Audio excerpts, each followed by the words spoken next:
Hi, how you guys doing?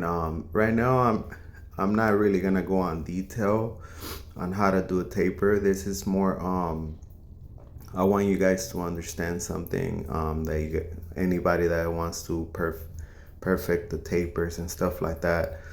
One thing is that with tapers, you use for the most part when you're tapering, you're using half of the blade because it's a small section that you're working on.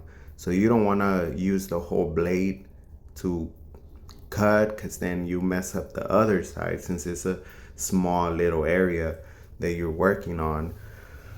You had tapers. With tapers, you usually use one side of the blade to get maybe closer to the ear, and then you use the other side to go on the other side of the taper.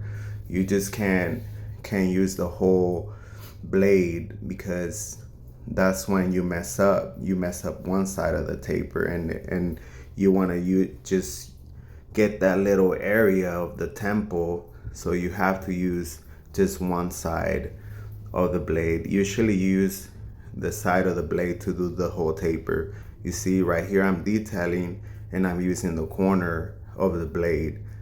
I just wanted to share that with you guys, and that is important to you with tapers. That's why a lot of people get that they can get it. They can get the taper right because they use the whole blade. Once you use only half of the blade to taper, you won't mess up the other side of the taper, and you end up with good results. Like here, you end up with a fresh, nice taper. And just remember, use the side, use the corners for the tapers. Fades, that's when you use the whole blade.